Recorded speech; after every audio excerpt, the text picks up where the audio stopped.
North Korea ushered in the new year vowing to mass-produce battlefield nuclear weapons targeting South Korea and introduce a more powerful intercontinental ballistic missile capable of striking the United States mainland.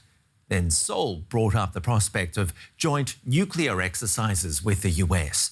But President Joe Biden denies there have been talks between the allies. South Korea reconfirming Tuesday that they are in discussions following the heightened threats from the north. We've also received news that South Korea carried out a solid fuel rocket test last week. The Defence Ministry says it was part of efforts to build a space-based surveillance capability and bolster its defence posture. It didn't notify the public, causing a brief scare. Some people thought it was a North Korean missile, others a UFO.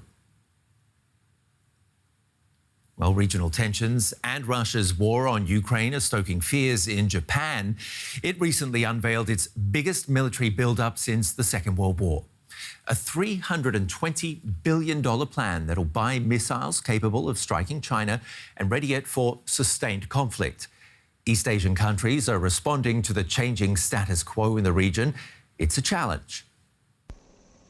Adapting to rapidly changing times. The idea of growing its own military muscle isn't new in Japan, it just didn't get prioritized. But in December, the government finally announced a new national security strategy that will see its defense spending being doubled within 5 years. A response to China's military buildup and increasing activity in the region.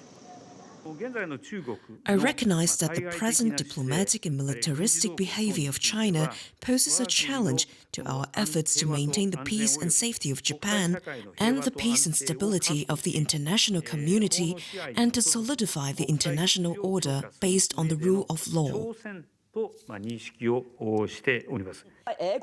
But it's not just China. To Japan, North Korea's nuclear weapons program is also a very real threat. Pyongyang fired an unprecedented number of missiles in 2022, behavior that also worries Seoul. Even after a denial from President Joe Biden, South Korea insists it's discussing possible joint exercises with the US using Washington's nuclear assets. This came after Pyongyang labeled Seoul as its undoubted enemy and sent military drones into the south. It was such an incident that showed that our military's readiness and training had been very insufficient over the years. And it clearly confirmed that stronger preparedness and training are needed.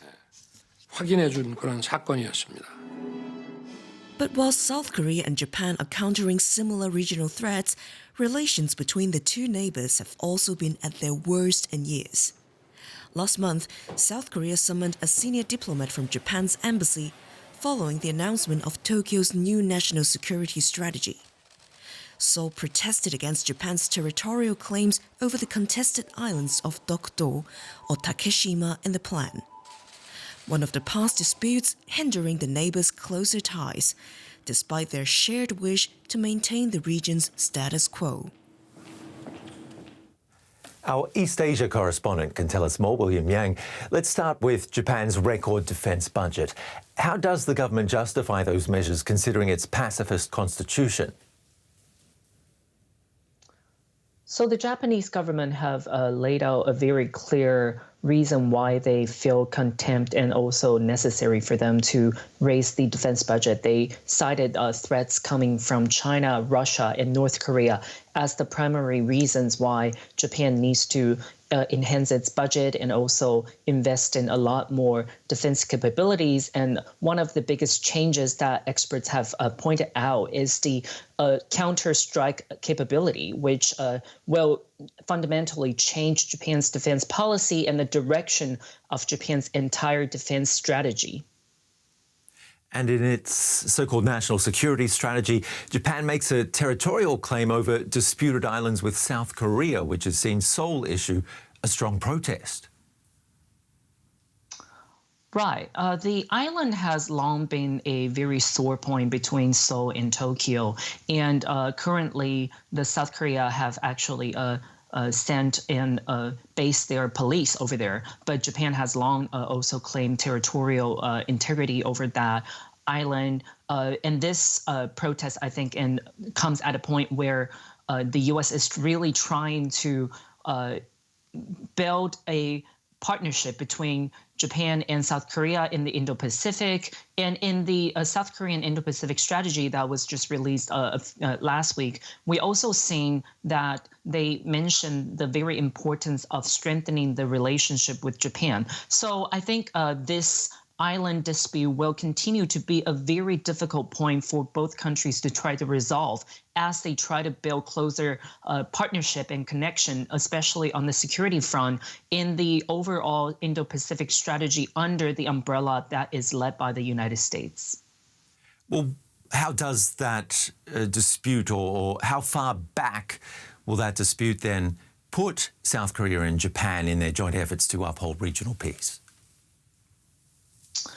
I think the biggest challenge to the bilateral trust between Japan and South Korea for them to strengthen security relationship is going to come with the trust that they have with each other. And obviously, the dispute over these islands will continue to put some challenge over how both countries can overcome decades of mistrust between each other and then really become security partners that the U.S. can rely on. And at this point, we are not really seeing both sides putting forward a very concrete plan for them to compromise or have reach consensus over these islands. So for them to be able to actually become reliable security partners in the region, they will definitely first have to make the first step to actually reach out and have bilateral relationship and talks over the status of these islands. And put it into perspective for us, how much of a bigger threat is this growing threat from North Korea's ballistic missile program?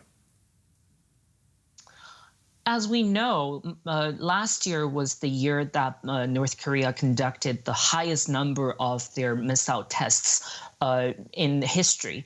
And just in the beginning of this year, they have already conducted two large-scale missile tests just before the new year, and then on Sunday as well.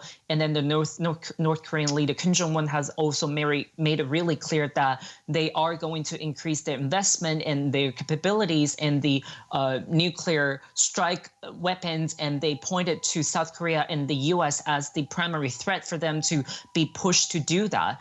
And so I think experts are also pointing out that essentially the scale of these tests should no longer just be characterized as missile tests. They should be viewed as military exercises because of the scale and the frequency that it's happening. And they are concerned that there is probably not going to be a short-term solution to de-escalate the tension that is currently really reaching a boiling point in the Korean Peninsula.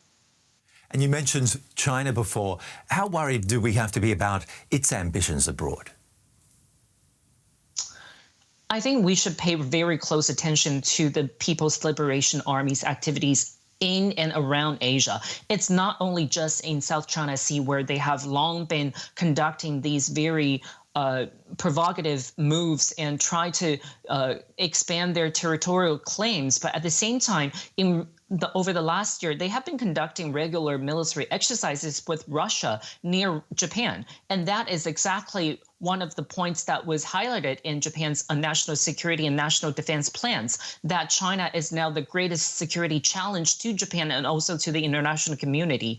And we have and are continuing to see the close relationship between Russia and China being highlighted by the two leaders. Most recently, just a few days ago, Xi Jinping and the Russian President Vladimir Putin met via a video conference, and they highlighted this importance of the bilateral relationship again.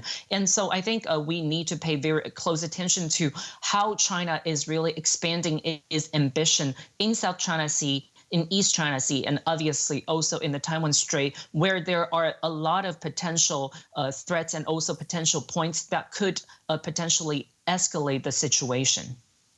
DW's William Yang. It could be an interesting 2023.